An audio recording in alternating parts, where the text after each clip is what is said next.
Hey, I'm Brody Brazil, and welcome to Tealtown After Dark. Oh, thank God. We finally got a win. The streak is over. Dear Lord. Thanks for tuning in to Pucknology After Dark. Oh, we went retro for a half a second. No. Welcome into TealTownUSA After Dark. Oh, it's finally over. Okay. Anyway, I guess I'll let that go. With me tonight is Ian Reid from the Great White North. You know, it feels like it was Pucknology the last time we had a win, so I think that was appropriate. I think that's kind of where I was coming from on that. It's good. Yeah, I like that. And joining as well, Al Martinet. We won. It feels like a lifetime ago that we did that, but we won. It does feel good, doesn't it? Oh my God. Hallelujah. We already have post-game audio after Burns scored. There we go. All right. We always love post-game audio here. So welcome into the show. Do us a favor if you would. Hit that little subscribe button. I know they hide it from time to time, but if you could click that, share it, tell a friend, we'd certainly appreciate it. And follow us on Instagram and Twitter and Facebook, all the social media stuff. Everything, TealTownUSA, and the website, TealTownUSA.com. We go live after every single Sharks game and our weekly wrapped-up show, The Pucknologist. So let's get into this one. It started off like a typical Sharks game as of late, where they give up a goal in the first 5 minutes of the game. Wild Bill William Karlsson picking up the first goal in this one at 3:54 from Martinet and Smith. And I think probably, Ian, you were kind of like, yep, Shark's gonna shark. Yeah, I mean, at that point, I was like pretty comfortable with my decision to come on the show tonight. I thought, man, this is going to be just an epic rage show. But we won, so we'll make the best of it. Well, what was your feeling on that, Al? I mean, this is now like the fourth or fifth consecutive game where the Sharks have given up the first goal, and this is not the greatest way to start a hockey game. I can't remember the first time they kept a lead after the first period. So very much similar to Ian. Everything's falling apart, but I managed to pull it off in the overtime. Yeah, I had to feel that you were probably, after the first period, you're like, well, we're well on our way to our 8th straight loss. We're going to set a franchise record for losses at home. I mean, it was just insane. You got the officials missing stuff left and right in this one. It's just kind of like the Sharks will not catch a break. But, oh, wait a minute. To begin the second period, Tomas Hertl from Donskoy Meyer scores 58 seconds into this. So you're telling me there's a chance, Ian? Yeah, Tomas Hertl. Has there been a better Shark this year? In my viewing, maybe Pavs, maybe. But, I mean, Hertl gets my vote. He's been great all year. You know, I know once upon a time we all laughed at the idea of Hertl actually cementing himself as a center. We're all idiots now. Absolutely. But we're not the only ones. No. I mean, I'll own when I say stupid shit. I kind of expected if only other people could do that. Yeah. I kind of expected him to move over to center after he signed that 5-year deal. That was the long-term plan with him. Make him the next in line for potentially maybe the captain seat. Maybe after Couture, after he gets that shot. But I thought Pavelski, up until his injury, was probably the best Shark, most leadership-wise, point-wise. I thought he was the most consistent. But, yeah, to follow up your point, Hertl has been he's really good tonight. Oh, man. From a Sharks fan and Bay Area native in Las Vegas, thanks for what you do. Thank you, DC Fog, for the donation. We certainly appreciate that. Hertl is just a beast right now. He's insane. But that lead would not last long. Here 4.5 later, Cody Eakin puts one in from England and Carpenter. And you could go back to, okay, and now we're back down to where it was. Although this was... and by the way, all of the shenanigans, the goals that we're talking about, you can find gifs of them on our timeline at TealTownUSA. So that goal by Eakin, I don't know about you, but I was just kind of like, yeah, here we go again. Yeah, I didn't hate the goal as much as I think some others did. Like, I agree that Jones has to, have better control of that puck, but it was just kind of a weird bounce, and there just wasn't much he was going to do after the initial shot there. But yeah, man, I just don't like the fact that Jones is not keeping his feet a lot of the time. Yeah, no, and that I do agree with. I agree with that 110%, because I think that's definitely an issue.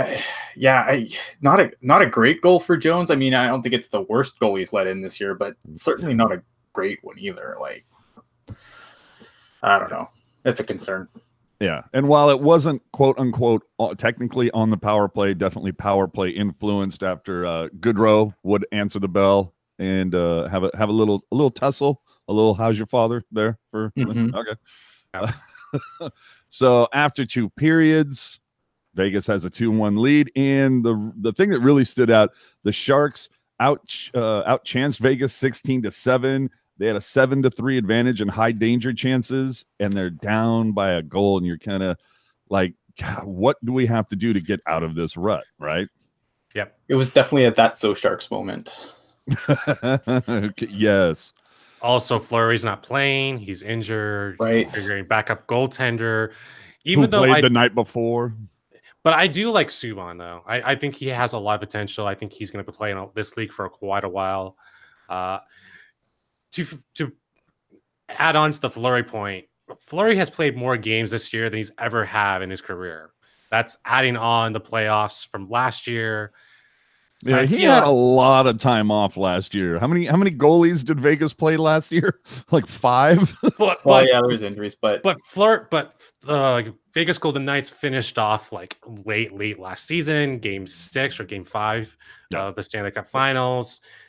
Not barely any off season, and yet he plays. I think he's had maybe almost 60 starts, and that's easily the top of the league. So I feel like they really did damage him for the playoffs. Well, remains to be seen, and I look forward to it. Going into the third at 7:22, Evander Kane unassisted, although Hertl did all the heavy lifting in that play. I mean, it was Kane essentially just cleaning up all the garbage that everybody else left in front of him. But again, getting back to Hertl just being an absolute beast. Yeah, I don't understand how his assist got taken away, because there was at no point where any Vegas player was controlling the puck. So I don't understand how Hertl loses his assist there. It's apparently the skate touched the puck, and then that way it just takes away the assist. But stupid. But it's absolutely stupid, because again, it's taking that away. It really goes like. Again, I go back to the whole what Ian said was the control issue. Yeah, like Vegas never had control of the puck there. Like, I could see if a defenseman gets control of the puck and then Kane strips it off and puts it home, then great, take the assist away, because obviously it's a new possession. But the Golden Knights never had possession of the puck there. So how Hertl loses assist, I don't know. It's one of those stupid things that the NHL does that I don't understand. It's kind of like how they record hits now, which I'm sure we'll get to at some point. Yeah, oh, dear Lord. Yeah. 80 hits total in this game, by the way. Marc-Edouard Vlasic, 4 minutes later, after Evander Kane, would give the Sharks the lead. Beautiful face-off win from Couture, right back to Vlasic, and booyah. Puts it in, gives the Sharks the lead. And then 30 seconds later, Shea Theodore would essentially copy Vlasic's play and put it beyond Jones. And then we get free hockey, kids. Did you think Jones should have had Theodore's shot? There was no one screening him. No. Yeah, no. The one that I'm more upset about is the Carlson goal that opened the scoring. I don't have an issue with the Carlson goal. I thought the second goal, he should have had better position on for the rebound. At least be a little bit more agile, but it's tough to be put in that position against Carlson, who's had the Sharks number. Well, I'll give you that, but I think the reason why I say that about Jones, and I'm staring at the replay right now, is part of it was, you know, the team was a little out of sorts in front of him, but he definitely wasn't in position. Yeah, he's out of position. He's not the steadiness that you need at that point. But anywho, to Alex's question though, I thought on the last goal, like there isn't much Jones can do. So, like it's really hard to make that save when that play happens so quickly. But I thought Jones probably could have had his angle a little bit better. But I mean, I feel like that's really nitpicky at that point. Yeah. All right. So we get free hockey for a whopping 22 seconds before Burns ends it and ends the losing streak. Thank God, coming from Couture in LeBanc. Dear Lord. And Couture with his 42nd assist. And I mean, Hurdle should have hit 70 points tonight. I'm going to go back over the top of Hurdle losing that assist tonight. Bullshit. So anyway, before we dive a little deeper, let's get to the final numbers. Shots on goal, 34 for the Sharks. Golden Knights get 26. In the faceoff circle, it's 53% to 48. Not really sure how that works out. I guess the guys at NHL.com don't math so good. Rounding error. Yeah, but the Golden Knights taking a slight advantage in the circle. The one thing that I guess you kind of hang your hat on is the Sharks were 1 for 3 on the power play. The Golden Knights go 0 for 2. But then again, remember that Eakin goal was power play influence. I mean, it came like 2 seconds after the power play clock had ended. So you can kind of look at that both ways. But hits, like we said, 40 apiece for each team. This is one of the biggest hitting games we've ever seen. 13 blocks for the Knights, 9 for the Sharks, 10 giveaways for the Knights, 8 for the Sharks, and penalty minutes, 27 for the Golden Knights, 15 for the Sharks. But we all know that 10 of those penalty minutes came from a misconduct on Reeves, who did pick up 12 penalty minutes tonight. Goodrow picks up 5. That's your penalty minute leaders in this one, but that's good math right there. Yeah. But so you're Al, it seems like you have some thoughts on Reeves. Go ahead. Look, I don't mind Reeves at all, because if he was on our team, I really do like his play style. He's essentially the Haley of our team. But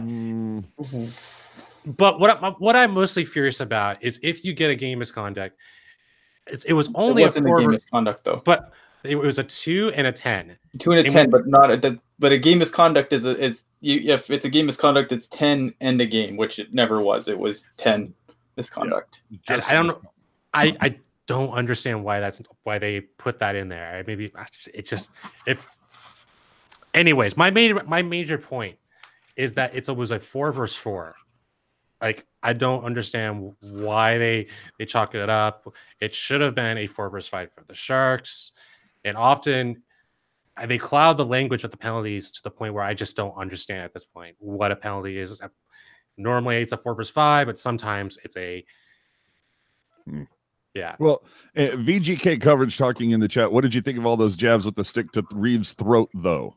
I didn't see that. If you'd like to share something on Twitter, and like if you have some gifs or something, but because I have a gif of Reeves completely hauling down Donskoy and then sitting on top of him and not moving. I don't understand how that wasn't a call of some sort. Because he lasted longer than 8 seconds, so therefore you win. Oh, I gotcha. Okay. A couple other things. I mean, I don't know about you guys. Sorensen got absolutely ragdolled in that melee in the corner that like lasted the entire commercial break, which I don't think I've ever seen. It's been a while since we've seen a couple of those. Well, it was quite entertaining when they go to commercial and it looks like, oh, okay, they're going to sort it out and it's going to be over and blah, blah, blah. And then they come back 2 minutes later and it's just a yard sale on the ice. There's equipment everywhere. You go, what the hell happened?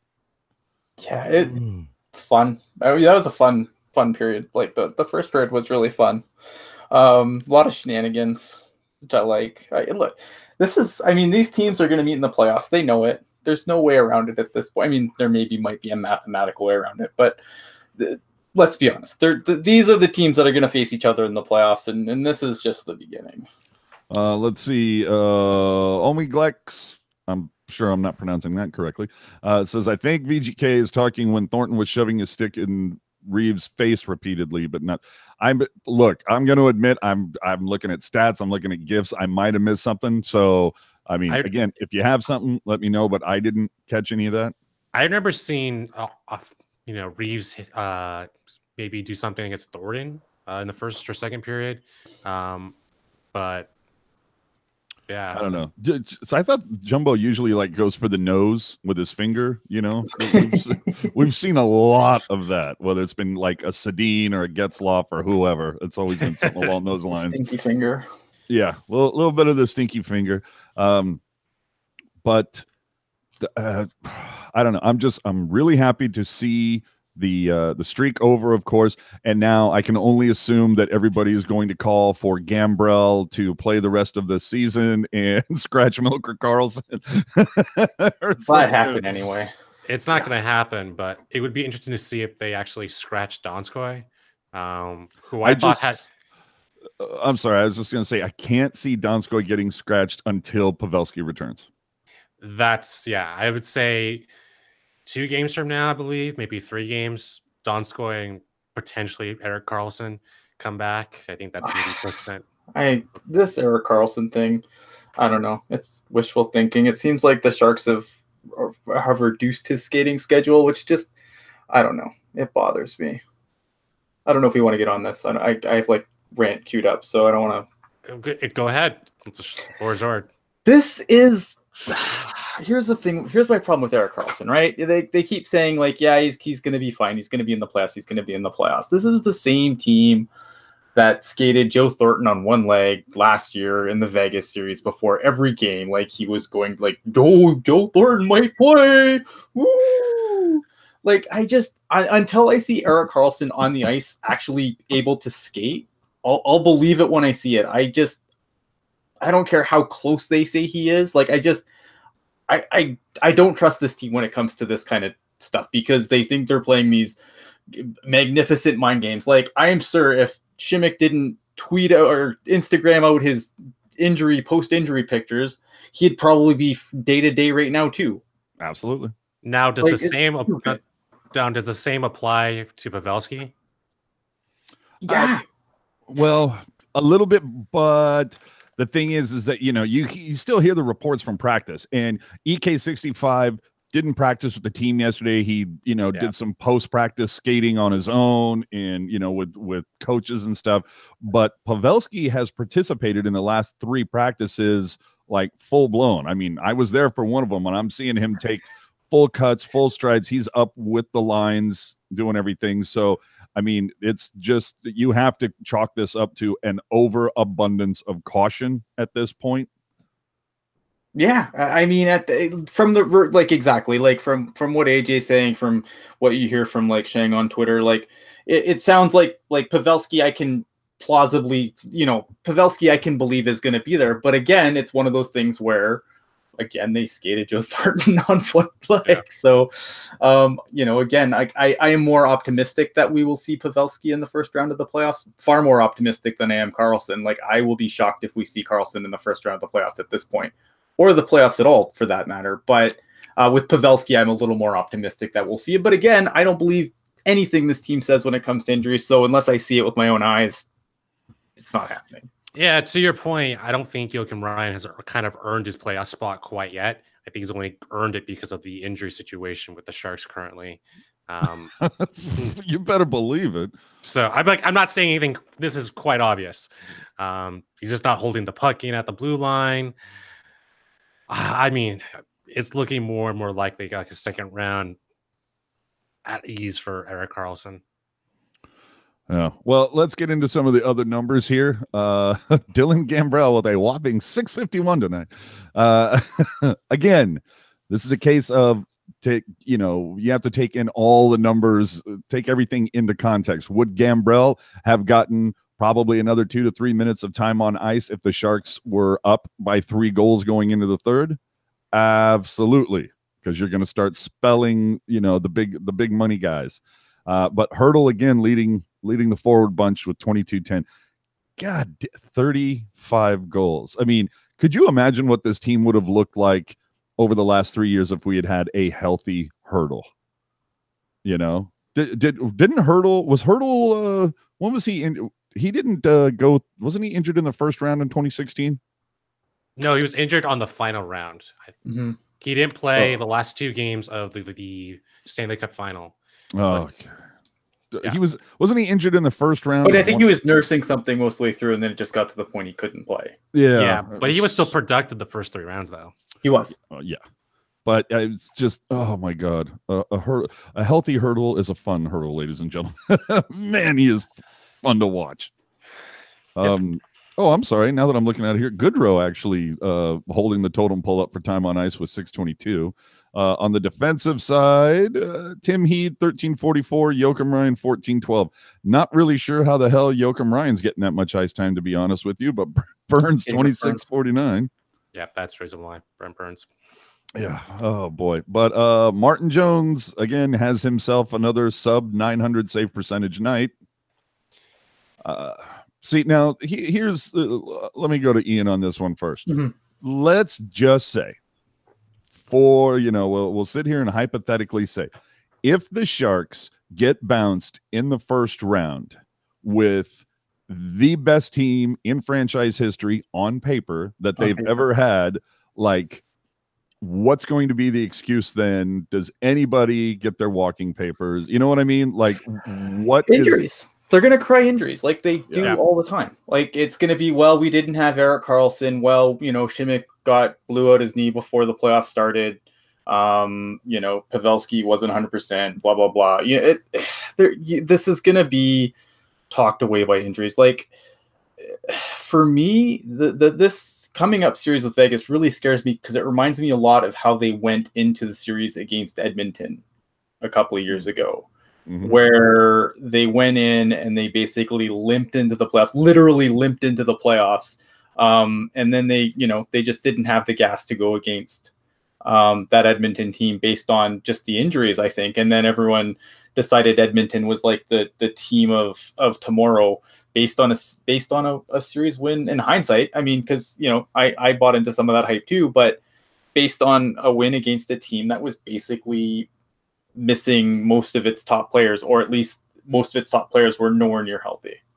And that's what I worry about going into this Vegas series. Well, I'm going to be interested to see, because Martin Jones has, like, over with his playoff time with the Sharks, I think he averages like somewhere around 930 in the save percentage column. So if he's pulling the same numbers that he has been over this season, it just makes me wonder if they say, okay, maybe Johan Hedberg needs to move and we'll bring Nabby up from the Barracuda because Cornosh and Bebo have looked good. Maybe they do something in that regard. Who knows? I feel like they work in tandem though. Like Hedberg and Nabby. I don't know enough about the inner workings of the goalie coaching situation. I'll just tell you, when I'm out of practice, Nabby's with the Cuda, Hedberg's with the Sharks. So, but I don't know, like, internally, like, what, I'm assuming they're working off of the same plan, right? Like, usually you don't just get to watch, like, there's usually, like, when you look at coaching any professional sport, there's generally like a top-down plan. Like, there's usually a plan across the board. And so I'm sure that Nabby and Hedberg are doing a lot of the same things. What do you think is going to happen if there's a first round exit? Do you think they start the rebuild process? They start getting younger? How do you start the rebuild process? You've got 800 guys signed for the next 20 years. I mean, you don't have it. You're not going to, potentially you might not want to sign Erik Karlsson. You might want to get younger. Might not want to bring back Joe Thorin. I'm just kind of curious if this is the point where you make a transition year out of that time. I know you have a lot of contracts out for 8 years. You have Burns, Vlasic, Jones. Yeah, but I don't know. How do you rebuild? You can't really rebuild at this point. Yeah, because you're always going to be. You don't want to be in the Minnesota situation where you're always stuck in the first or second round, and I feel like we're going to be trapped in that for quite a while unless we take a nosedive, and maybe that's what they start to look at in the offseason. just I don't know. You need a new GM first because that's not going to happen on Doug Wilson's watch. It will never happen on Doug Wilson's. It will never happen. I agree with you on that. But I do think this might be that year to really think about doing something like that. Well, and remember, Doug Wilson has changed his whole philosophy.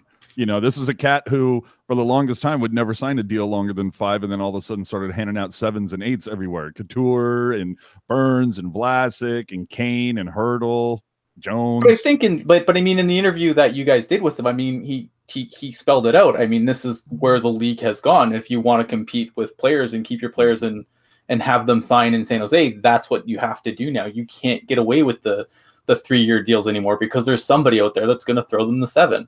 Yeah. I completely agree. I guess you just got to gamble on the right guys and and pray to God. But I'm real interested to see what Martin Jones brings to the party in the postseason. Can we get those numbers that we saw the previous 3 seasons? Remains to be seen. But with this defense in front of them, the team defense has not been the most spectacular by any stretch. And we'll see what Erik Karlsson does bring the party if he ever comes back. Right, and that's the problem, right? Like, if he comes back, and then Jones, like,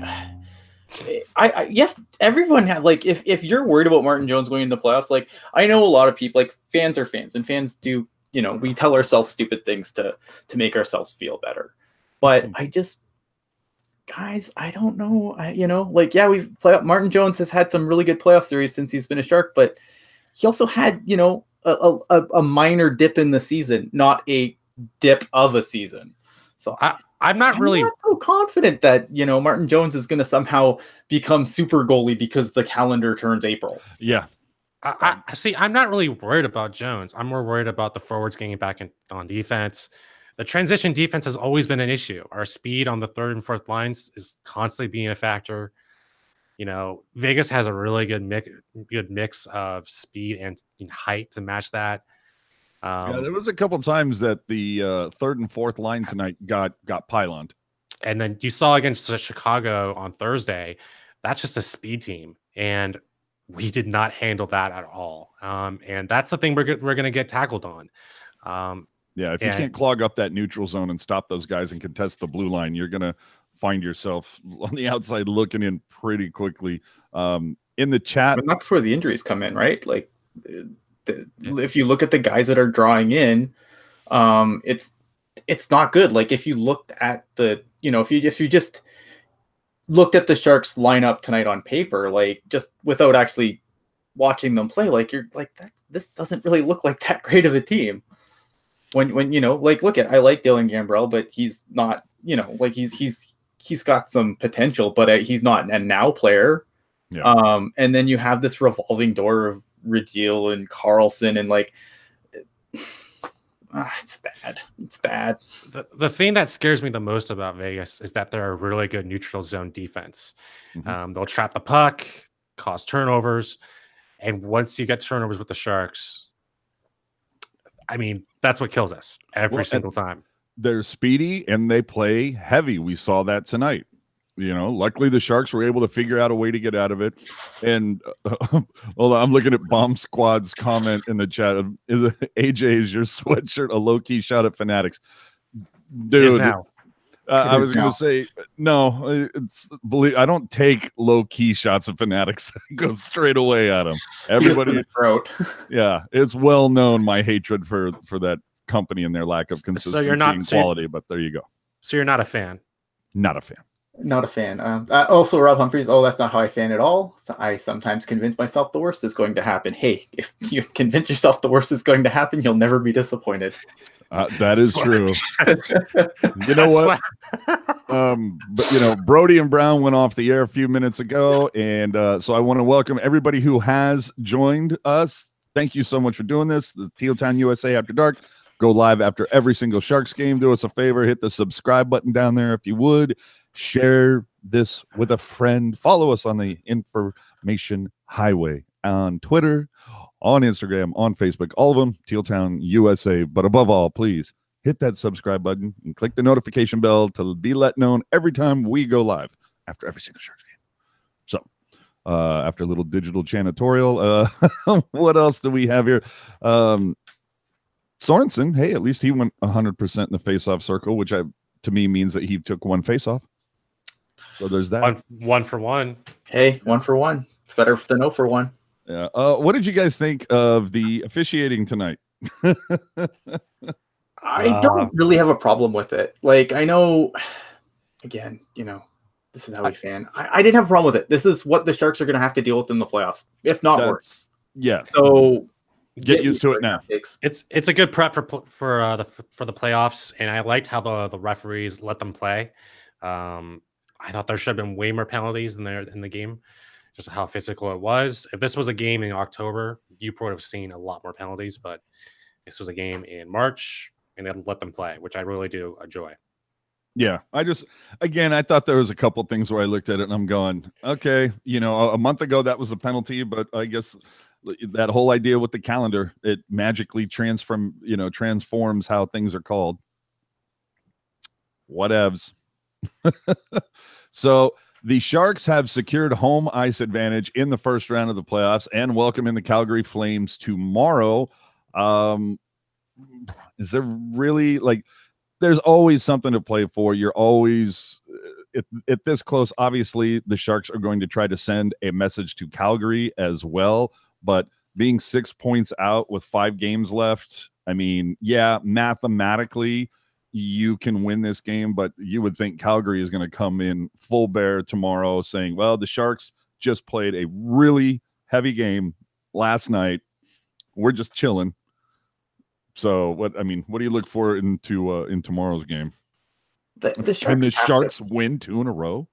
They need to certainly try. Like, you can't just you can't go into the playoffs winning 1 game in your last, I don't know how many games they have left, and whatever. They just lost 7 games. They can't lose a bunch more to go into the playoffs. Like, they need to win. They need to start putting together their game and to be ready for Vegas, because if you back into the playoffs, you generally back out. So the Sharks need to play tomorrow like it's a playoff game. They need to play every game going forward like it's a playoff game. I know it's cliche and stupid and something that a hockey player in the locker room would say, but it's true. Like, they need to start playing these games like they're playoff games, and they need to get their game going. They need to go in and do what they need to do and get their game sorted out, because if they don't, they're gonna have a very short playoff run. Yeah, and Andy correcting me. There's 4 games left. My bad. I was, for some reason, I'm still stuck into tonight mode. So yeah, 6 points. 6 points back. You have 8 to get. So yeah, tomorrow's big because it's a 4-point swing, and the Sharks after this, you get a couple. I don't want to say easy ones, but you get 2 against teams that are not in the picture. So maybe if you can say, hey, what if we followed up a 7-game losing streak with a 5-game winning streak? Wouldn't that be kind of cool? I guess. Yeah. Yeah, I guess. I mean, that could be kind of cool. But I think that Sharks Twitter will be a lot more bearable if they go in on a winning streak. Calgary, can you say that louder? Yeah, Calgary has a very easy schedule as well, facing LA, Anaheim, and Edmonton following the Sharks. So, yeah, chances are, at this point, we could very easily, if Calgary wins tomorrow, then it's pretty much, okay, they've sewn it up, but the Sharks have already sewn up their spot. So at this point, I mean, do you see anybody else getting looked at or anybody getting rested? A lot of veterans. I expect Jumbo to at least get 1 or 2 games rest heading into the playoffs. See, I'm wondering, is it a rest thing, or is it a case of you see, whether it's Jumbo or Burns or whoever, that instead of, like tonight, Thornton had almost 15 minutes of ice time, Burns led at 26. Do all of a sudden we see Thornton playing 11 minutes and Burns playing 18 or 16, I mean, I think that's going to happen regardless. Yeah, maybe. I don't know. I think they'd have to lock Joe Thornton in a room or lock him in a box and then bury the box to keep him off the ice. That's just my opinion. I don't think Joe Thornton's going to come out for any reason. I don't know. I don't think you want to take the risk of him re-injuring his knee, even though he's had no injury issues so far with it. You don't want to have him re-aggravating on his 2 injured knees right before the playoffs, where you're not going to have any third center right before you start Vegas. Wait a minute. Hold on. I have a bone of contention here in the chat. Travis McLean saying, Sharks Twitter is cancer. I've never seen a fan base so quick to turn on their team. First off, are you new here? And secondly, have you been on Twitter? Yeah. Well, but also other teams. It's amazing. I was gonna say every team has that group.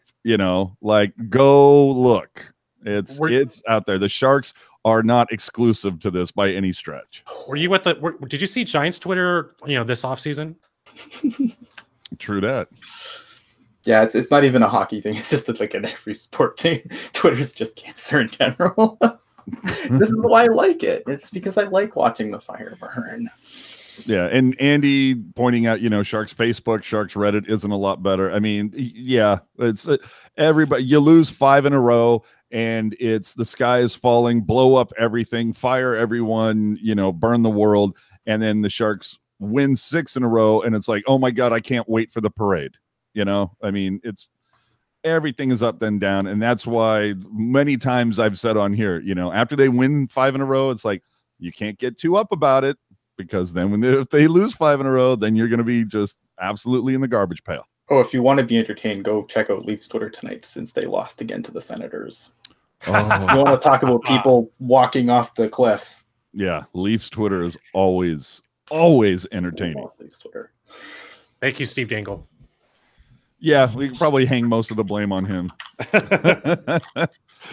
So with that, like I said, we face Calgary tomorrow. I mean, it's message sending. You have to. The Sharks, like Ian was saying, you have to win this. It's playoffs from here on out. They just destroyed Calgary last night, 6-1.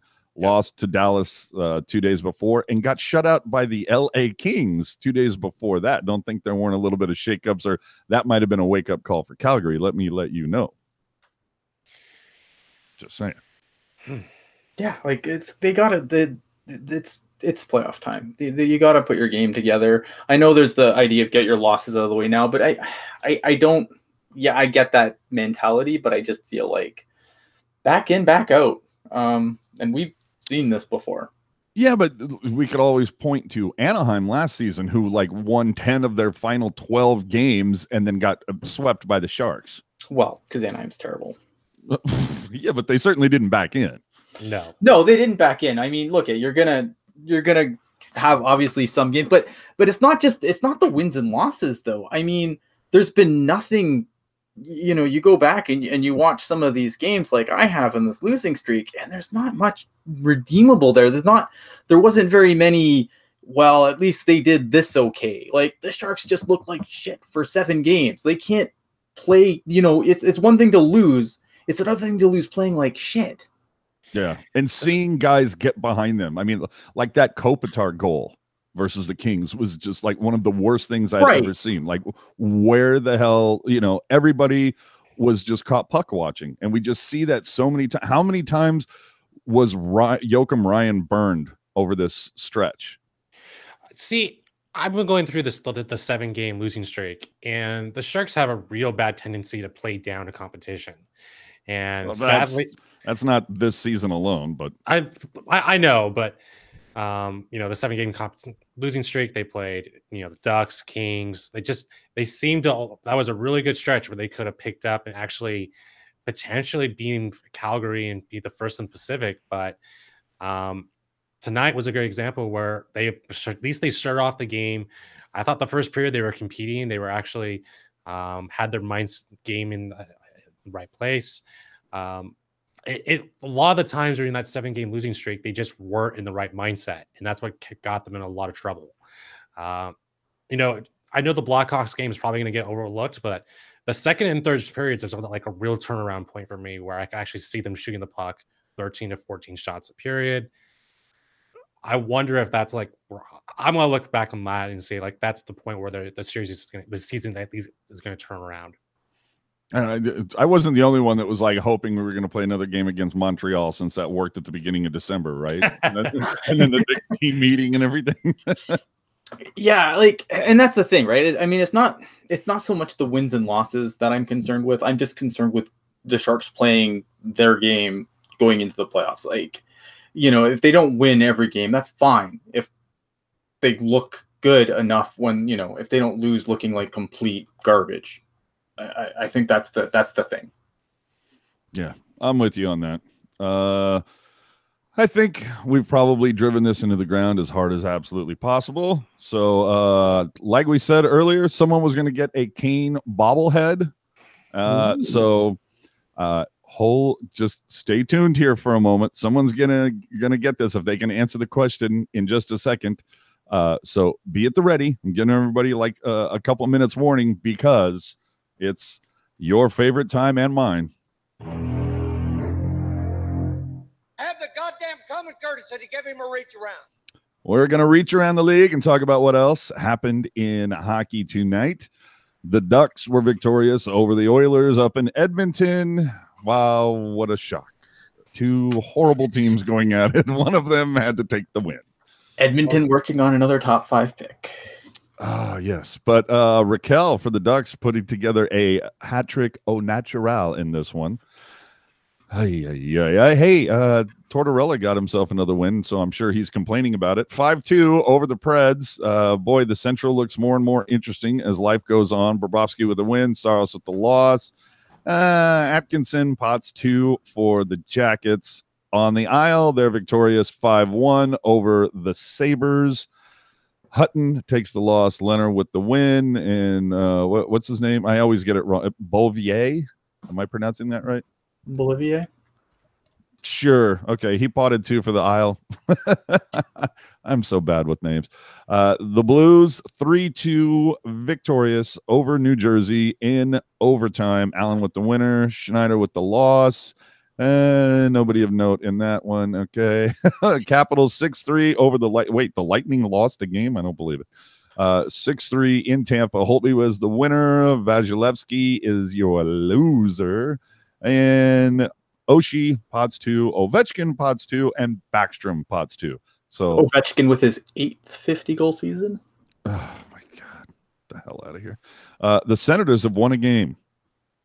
I'm just putting that out there. But over what the hell has happened to Toronto? Like seriously. I mean, they don't have injuries, right?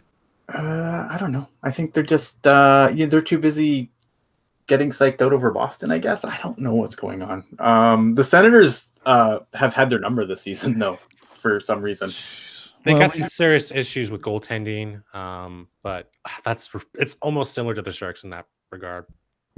Sparks takes the loss. Anderson with the win. That's another problem, too. Sparks, their backup goaltending hasn't been very good. Oh, it's been horrible. Up in the peg, the Canadians are victorious 3-1 over Winnipeg. Because it was in the peg.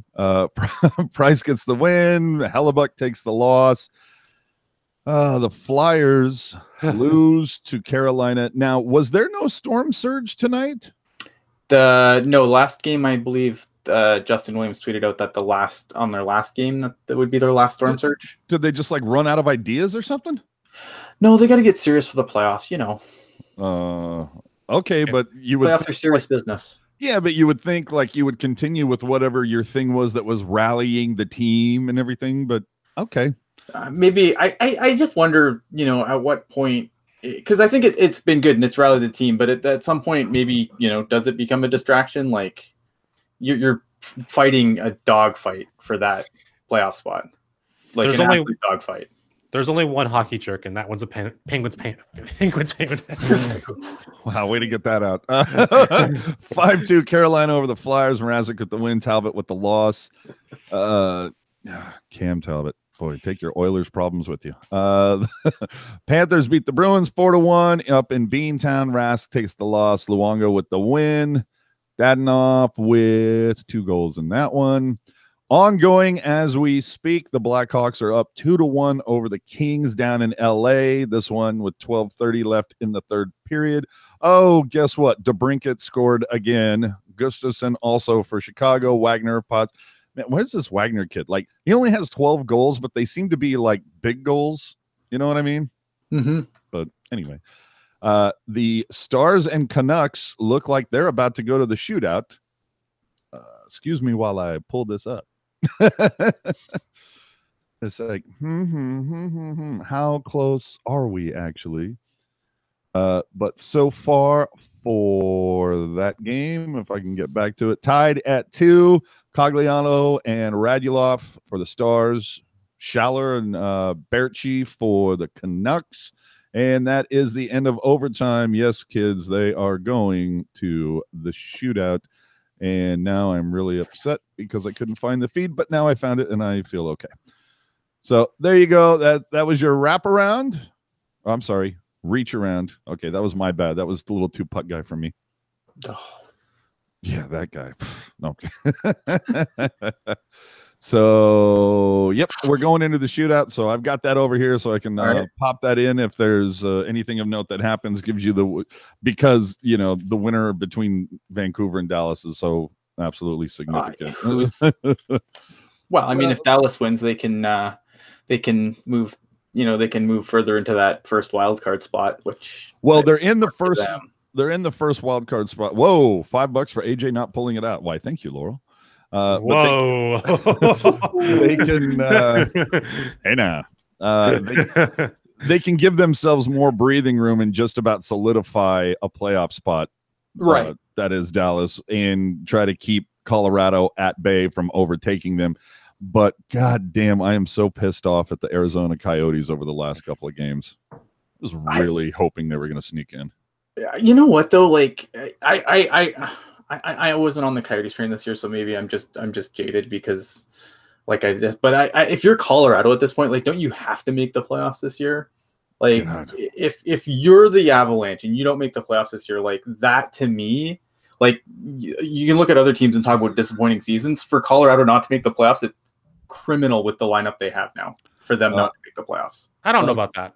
In the shootout, Pettersson takes the first look for Vancouver and just completely ran out of room. I don't know what the hell. That was the worst try by Pettersson I've ever seen. It was horrible. But back to Colorado. I mean, Colorado's going to get the first round pick from Ottawa unless they elect to skip next year. But frankly, it's been a decent year. I don't think I really expected much after the injury. Mid-season to, was it Hedberg or was trying to think who it was, but he was out for 6 weeks. Their star player, really good stretch for them so far. But if they don't make it, it's not bad. But it does feel bad. They're going to either finish in the 8th or 9th spot. Markstrom has been denied Radulov, so nothing yet. Brock Besser on deck right now, waiting for him to start. Let's see here.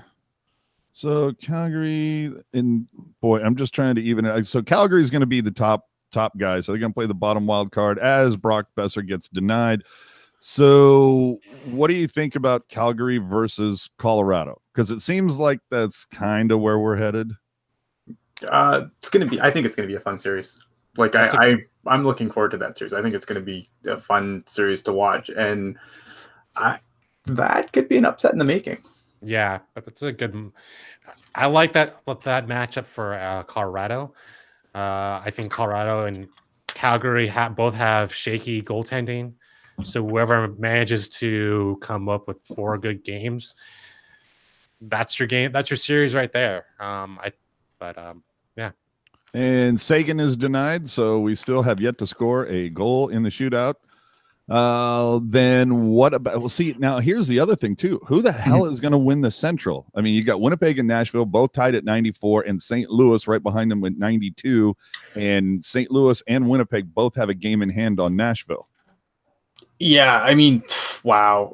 You want to talk about story of the season? I mean, it's got to be the St. Louis Blues, right? Oh, what an epic comeback! Like, I mean, I felt like, it was yesterday we had written them off for dead. Like, well, they're in the lottery and they're not going to even sniff the playoffs, and now they're going to, now they're threatening to win the division. I mean, that's just insanity. So, I mean, I give the hats off to St. Louis. I just have to wonder how much they're going to have left in the tank come playoffs because they had a lot of ground to make up.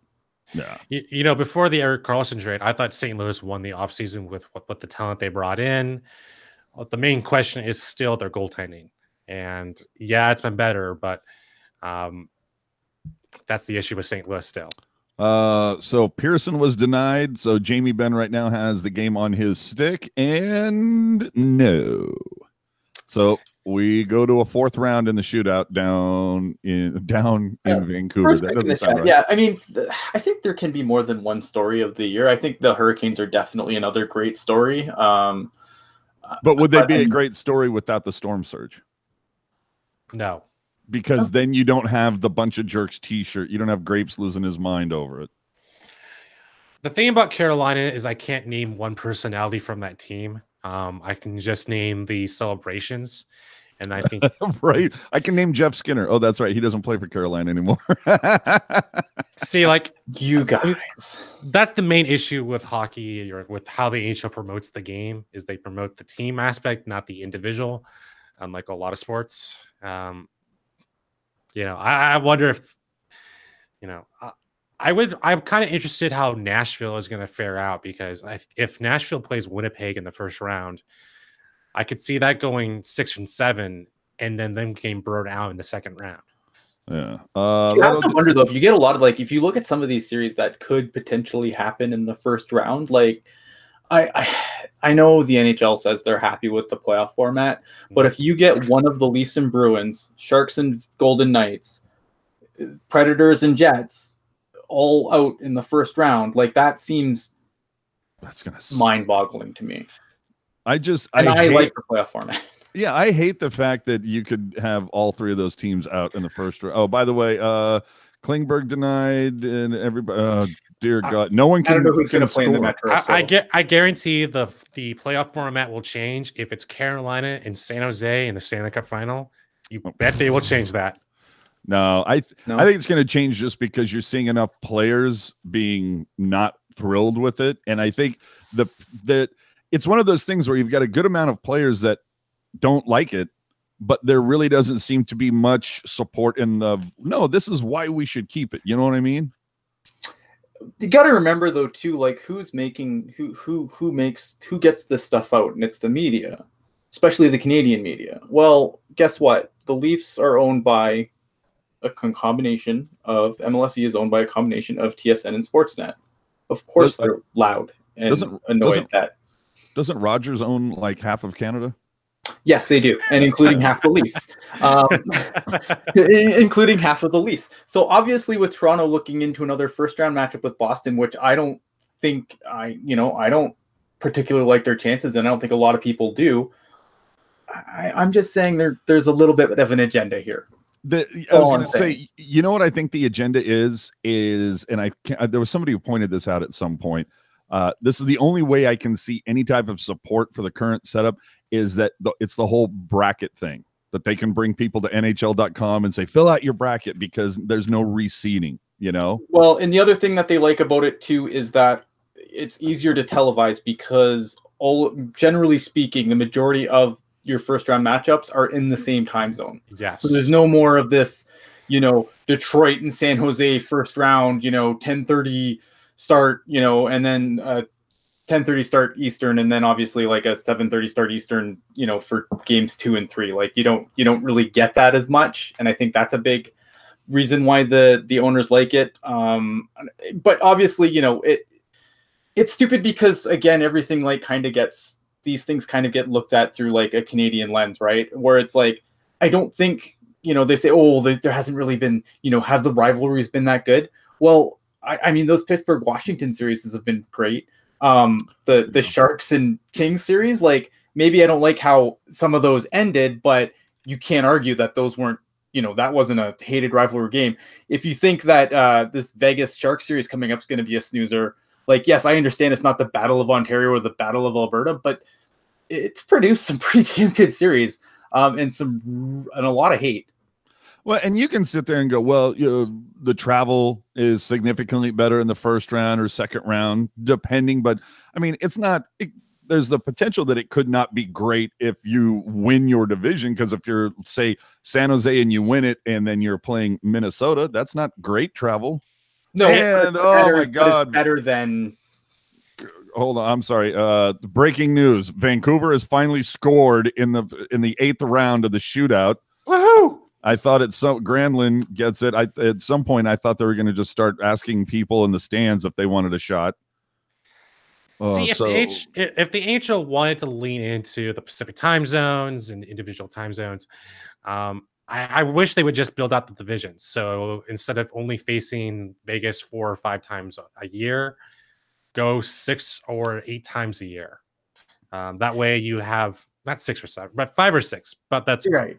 5 or 6. That way you have those rivalries, you have those established fan bases going at each other, building out the game, rather than networks doing it. But here's the problem with that, because before we had like the unbalanced schedule, right, where some teams didn't play each other, and it seems really the problem the NHL had before with that though was like, there was one season where it was like, you're trying to build these small markets, but then you don't send Sidney Crosby to town.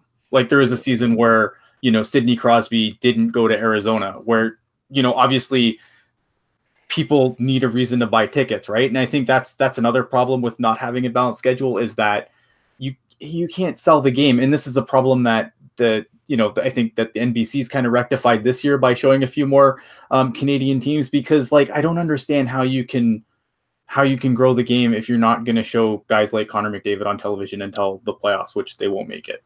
Absolutely. And I can't see. Yeah, there has to be.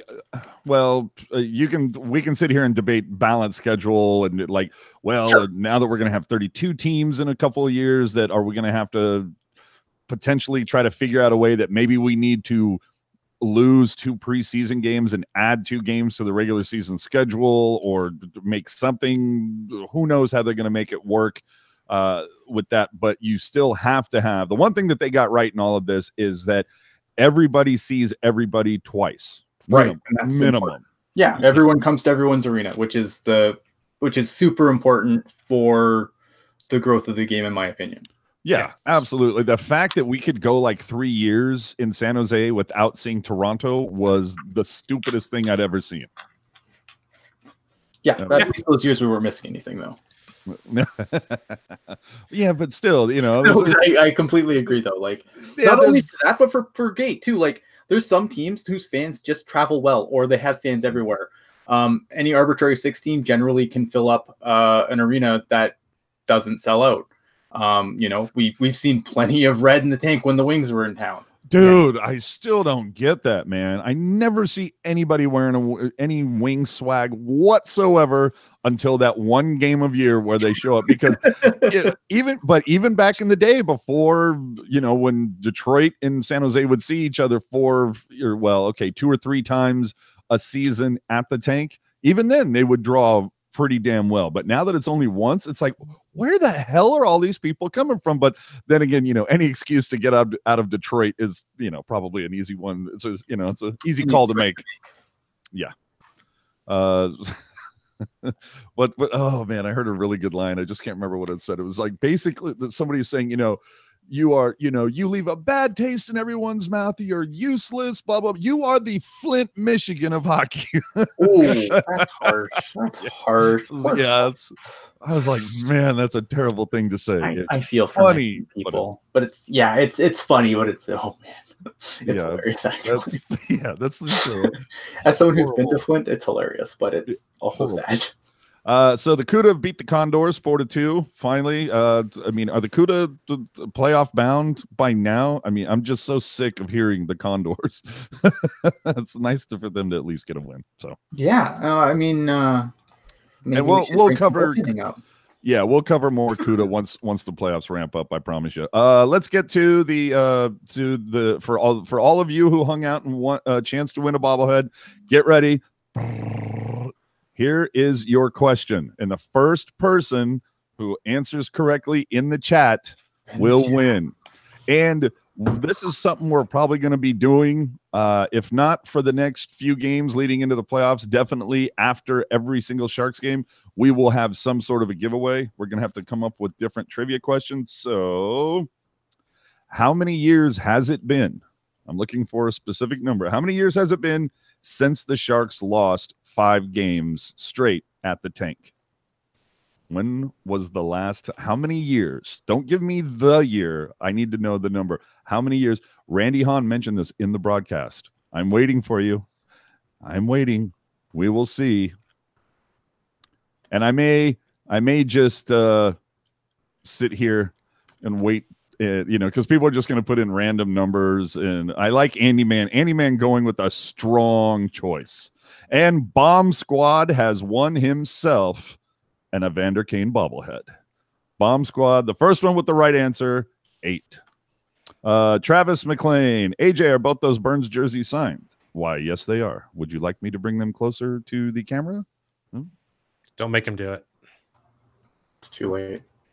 Why, here you go, good sir. Yes. Too late to apologize. Yes. Wait, what does it say? To AJ.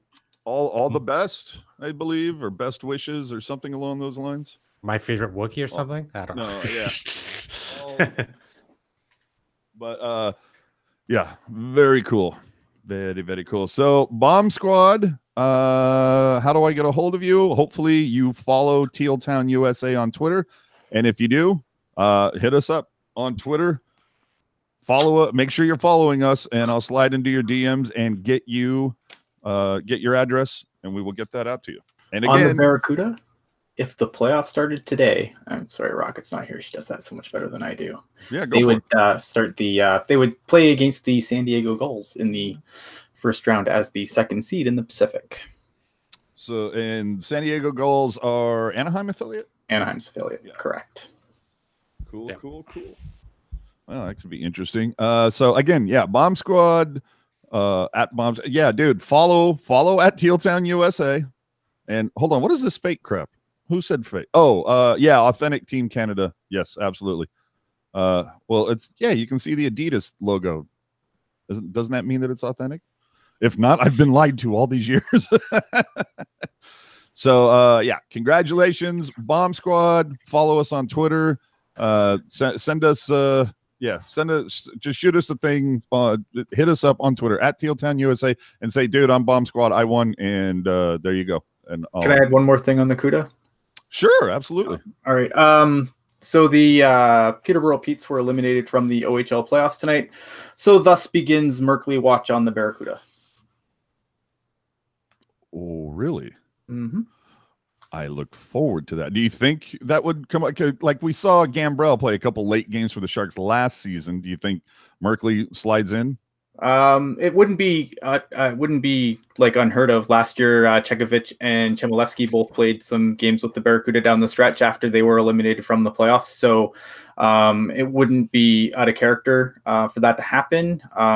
It's going to be interesting to see though, because Merkley's game after he got traded to the Petes kind of trended down. So it'll be interesting to see if he is brought up or if they leave him at home to get his shit in order. I don't know. I look forward to using this sounder a lot when Ryan comes up. Because we can sit here and go, instead of, we used to say merk, merk, merk, and it's just going to be merk, merk, merk. Do you think Gambrell is going to stay with the Sharks leading into the playoffs? Depends on who's healthy.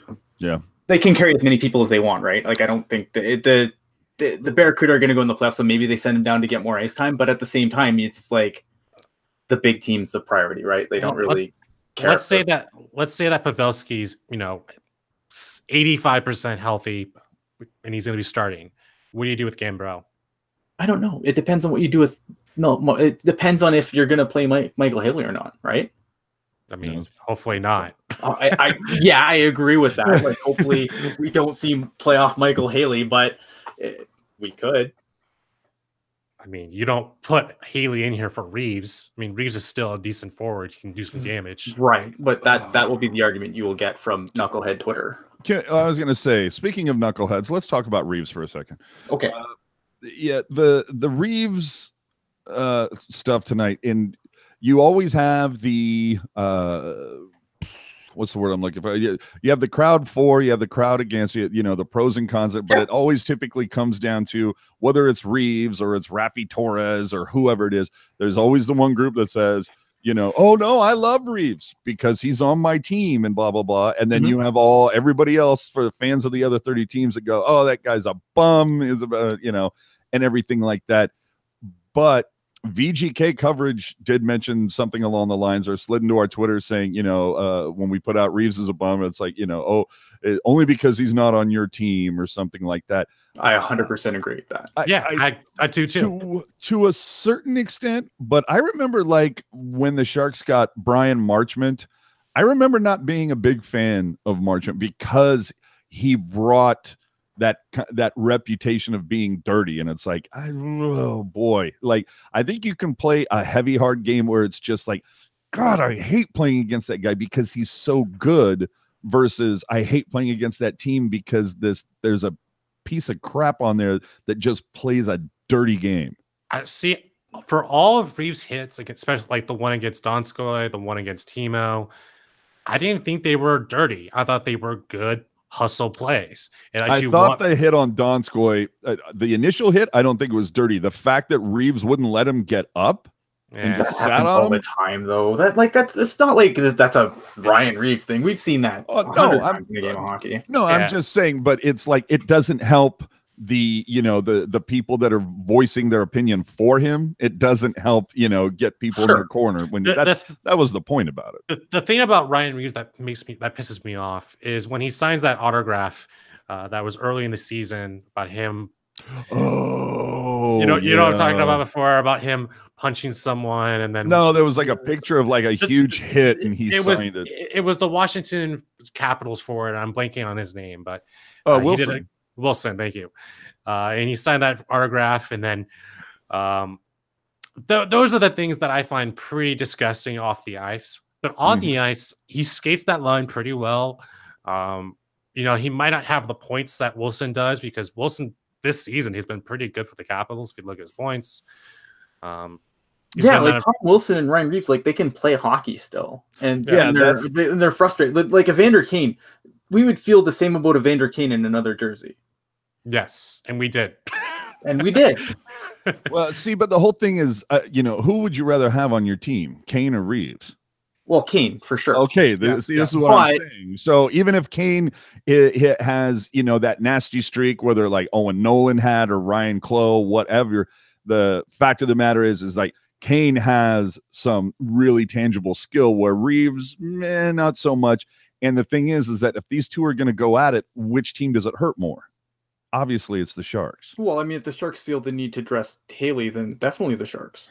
Yeah, well, that too. See, if only Shimmick was healthy, because then it's like, oh man, can't we just bring in like Middleton or some just piece of beef and dress 7 defensemen for one game and just let one of them just constantly go after Reeves all night? That's what they want, though. I mean, that's the thing. Like, it goes back to like what Alex. I mean, that is why he's in the lineup, to draw the attention and the anger of your skilled players, much like Evander Kane is. Like, Evander Kane can score goals, but he can also get way under people's skin as well, and he can be really frustrating for other lines top players because he can play against them. The thing that drives me insane about Haley is that the first game against Vegas, going against Reeves, dragging him off the ice or off the bench, that was silly. It's silly, and then it puts you on a 4 versus 5, then into a 3 versus 5. Like he's just a boneheaded player that makes stupid decisions a lot of the time. And see, my problem with Haley is he's just too small. I mean, I'm not looking for John Scott, but Haley's a little dude. I mean, he plays big. He does. He's totally using his size, and he's doing everything he can. He's using everything he can, but he's boneheaded a lot of the time, though. I just think once the playoffs come in, like you don't want guys like Haley out there. Like you shouldn't. I don't know. I don't think it's going to make a difference. Ryan Reeves is going to be Ryan Reeves regardless. And see, that's the thing, though, is that because they have Reeves, it forces PDB to feel that he needs to put Haley out there, and that's what drives me crazy. I think. Yeah, I think that's a strong possibility, and I think once the playoffs come, and I don't think that's what you want, but that's what I'm saying. Like remember Ben Eager? Yeah, exactly. There's that. San Jose is letting Vegas dictate their roster, right? Like remember Ben Eager's like all important crap talking over who was it? Was it Luongo? Oh, I don't know if it was Luongo. Luongo or Schneider. Good old double nickel. Ben Eager talking crap over him after the all important, 2-second goal in the 7-2 loss. Yeah. Mm-hmm.